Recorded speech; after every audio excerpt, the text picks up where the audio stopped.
In 2022, the world watched in shock as Sri Lanka, a country once famous for its beaches, tea plantations, and calm landscapes, made headlines for something no nation ever wants to admit: bankruptcy. For the first time in history, the island nation officially defaulted on its debt. And this wasn't just an economic meltdown. It was social, political, and deeply personal for millions of citizens who suddenly couldn't afford food, fuel, or medicine. Imagine waking up and learning that your currency had lost more than half its value, plummeting from 150 rupees per US dollar to 360. Overnight, prices doubled. Inflation surged past 54%. People stood in endless lines just for cooking gas or a few liters of fuel. Blackouts spread. Hospitals ran out of basic drugs. Schools shut down. And in the capital, furious crowds stormed the presidential palace, demanding answers. Behind this chaos was a $51 billion mountain of foreign debt, money Sri Lanka couldn't repay. Not to the IMF, not to China, not to India, and not to private investors. For years, the government had borrowed heavily to build highways, airports, power plants, shiny infrastructure projects meant to signal progress. But now the bills had come due, and the money was gone. To make matters worse, the country's biggest revenue source, tourism, was wiped out by the COVID-19 pandemic. Before 2020, tourism brought in about 10% of GDP. Then the planes stopped coming, hotels went empty, and the cash flow disappeared. This was more than a financial crisis. It was a human disaster.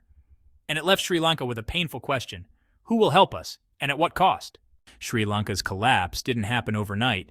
It was the result of years of bad decisions stacked like dominoes, starting right after the Civil War ended in 2009. With peace restored, the country had a chance to rebuild slowly and sustainably. Instead, the government went for a different strategy: borrow big, build fast. Billions flowed in from foreign lenders to fund flashy mega-projects: ports, airports, power plants, expressways. They looked great on paper, but delivered very little in return. It was like maxing out a dozen credit cards to renovate your house, without checking if you could pay the bills. Things got worse in 2019, when a new government embraced a radical experiment inspired by modern monetary theory, or MMT. The idea: as long as inflation stays under control, a country can print money to finance spending without worrying about deficits. So, Sri Lanka printed a lot. The money supply jumped 42% in just 2 years. But instead of fueling growth, it crashed the currency, triggered runaway inflation, and made life unaffordable. Because Sri Lanka imported most essentials, from oil to medicine, prices skyrocketed.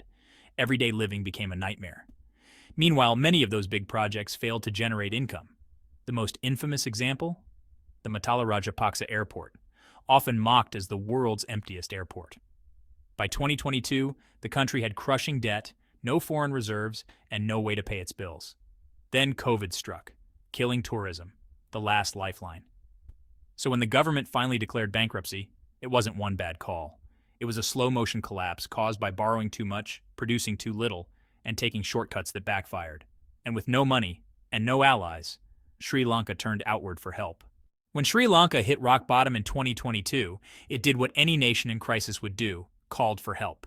The government reached out to neighbors, allies, and global institutions, but most turned away. India, Sri Lanka's closest neighbor, offered limited aid but avoided deep involvement. The IMF responded slowly, attaching strict reforms to any bailout. Even global banks that once funded Sri Lanka's projects refused to touch its debt. It was like watching a house burn while neighbors stood by. But one country didn't walk away: China. While others hesitated, Beijing sent $500 million in emergency aid: food, fuel, medicine. But this wasn't just charity, it was strategy. Sri Lanka is a key link in China's Belt and Road Initiative, a massive global infrastructure plan reshaping trade routes. And the island's location in the Indian Ocean, on vital shipping lanes between Asia, the Middle East, and Africa, makes it a geopolitical prize.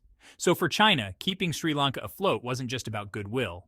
It was an investment in influence and access. As China stepped in and others stepped back, one question emerged: why is China so committed? What's really at stake? The answer lies beneath the surface, in massive untapped oil reserves. At first glance, Sri Lanka doesn't look like an oil giant. It's small, tropical, known for tea exports and beaches, not energy. But beneath its waters lies one of the world's best-kept secrets, 155.5 billion barrels of recoverable oil, enough to rank fourth in the world, behind only Venezuela, Saudi Arabia, and Canada. If fully tapped, these reserves could transform Sri Lanka from a struggling importer into a major energy player. So why hasn't this oil changed everything? Because the problem isn't what's underground, it's what's above ground. Sri Lanka has no large-scale refineries, no cutting-edge drilling technology, no distribution network. It's like owning a gold mine without a shovel.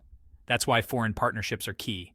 Whoever builds Sri Lanka's oil infrastructure, especially refineries, will shape the island's economic future and secure a strategic foothold in the Indian Ocean. When India stepped back, China stepped in. In November 2023, Sri Lanka made headlines again. But this time, it wasn't about collapse, it was about a comeback plan. China and Sri Lanka have signed a game-changing $4.5 billion deal to build a brand new oil refinery in the Hambantota region on the island's southern coast. This isn't just another infrastructure project. It's the largest foreign investment in Sri Lanka since the 2022 bankruptcy, and it marks a turning point. Here's why it matters. First, location is everything. The refinery will be next to Hambantota Port, a deep-sea harbor built with Chinese financing under the Belt and Road Initiative. Together, the port and refinery create a strategic powerhouse, giving China significant influence in the heart of the Indian Ocean. Second, the scale of the project is massive. The refinery is expected to produce 20,000 barrels of oil per day and deliver an annual output of 900,000 tons of refined products. For a country that currently imports most of its fuel, this could dramatically cut dependency on foreign energy and stabilize domestic prices. But this isn't just about energy. The project is projected to create over 20,000 jobs during and after construction, a critical lifeline for a nation still recovering from economic collapse. It also includes technology transfer, giving Sri Lanka not just oil, but the expertise to manage energy infrastructure in the future. For a country that has long lacked refining capacity, this is a major leap forward. To the outside world, the message is clear. China isn't just helping Sri Lanka survive, it's building a long-term partnership. And in the process, Beijing is securing influence in a region that's becoming increasingly contested. But not everyone is happy. To understand the backlash, we need to rewind to 2019, when this refinery deal was supposed to belong to India. Back in 2019, India had already secured the rights to develop the same Hambantota refinery. It was a joint venture between India's Silver Park International and Oman's Ministry of Oil and Gas. On paper, this looked like a big win for India, a strategic investment in its backyard. But the fine print told a different story. India's terms were extremely restrictive. 90% of profits would go to India, leaving just 10% for Sri Lanka. 100% of the refined oil would be exported to India first, meaning Sri Lanka would have no access to its own product. In other words, Sri Lanka would host the refinery, but reap almost no real benefits. It felt less like a partnership, and more like a land grab. By 2021, frustrated by the lack of progress and the lopsided terms, Colombo scrapped the agreement and reclaimed the land. Indian officials were blindsided, and local media accused China of swooping in and stealing the deal. But the truth? India lost this deal on its own. Its proposal was slow, rigid, and unfair. By the time China arrived with better terms, faster timelines, and provisions for Sri Lankan ownership, it was too late for India to recover its position. This wasn't just an economic setback. It ignited a regional rivalry. Indian media blasted China for expanding influence. Chinese outlets accused India of arrogance. And Sri Lanka? It suddenly found itself caught in a geopolitical tug-of-war. But why did Sri Lanka choose China over India?